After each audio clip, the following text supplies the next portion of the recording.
چرا نآوردن؟ سال 2011 حکومت تاجیکستان را پیش گرفت. بیا رویتون ما دولت شما 30 میلیون دو کردید، بیاد به نزد ملت آمدیم، یاردم کردیم، گذاشتیم، با گس روغن رفتیم.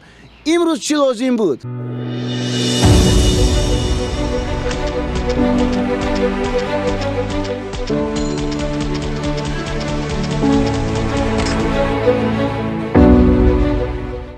وظیفه ما اساساً بود که امروز فهموندن که در سودیبنی سیستمی دولت تاجیکستان یگان پیشروی ها هست. خلاقه نیست قرار سود در هفته دیگر ماندن. این دویم بحث است گذاشتن. ما چیزی طلب نداریم. اون چیزی که پیشنهاد کرد وزارت کارهای داخلی، اون چیزی که پیشنهاد کرد وزارت کارهای خارجی که شهروند بودن کرامات شریپوف، همین که برداشته شود، هیچ لازم نیست است. وای نبود شهروند. گردونید و با دولت روسیه اون پیشنهاد میکنیم، ما اونجا سودای زیاد داریم با اونو. لکن در اینجا خرید و فروش پیدا شده است.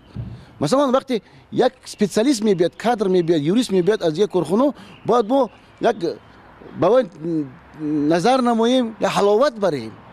من دیدم بچه میخواد که حتی نماینده امروز تیار نیستن، از قانون دورن. من ببینید که وقتی من در حالت طلب نمودنی ادوکات من در مسکو زاپروسای روسی میگن پیشنهاد نمایتان فرم یک کرامات شریپوف، در اونجا با ما جواب آمد فرم وجود ندارد، از بین رفتگی از گم شده است.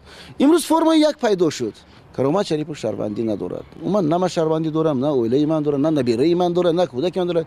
این هست است. چرا سالهای طولانی من بدم؟ چرا نآوردن؟ سال 2011 حکومت تاجیکستان را پیش گرفت. بیا رویتون ما دولت شما 30 میلیون دو کردید، بیاد به نزد ملت آمدیم، یاردم کردیم، گذاشتیم، با گس روغن رفتیم. امروز چی لازم بود؟ آوردن کرامات شریپوف با هواپیمان روسیه در خود کلاه پرتافتن. مگر این قرب دولت رو پس نمیکند؟ مگر این از روی بی‌حرمتی، بی‌انصافی امروزه کارمندان وزارت کارهای داخلی نیست؟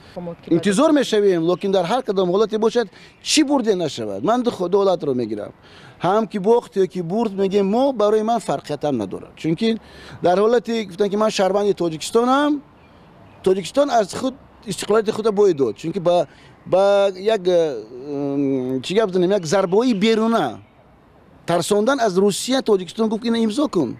اینا ما دیگر دولت صاحب ساخت گفته نمیتونیم. و باوری کامل دارم که سعودی اگر حل این مسئله را بینه در حالی که نیست، اون چیزی که چارچوبه قانون بیرون نبراید، این بایگری همین ماست.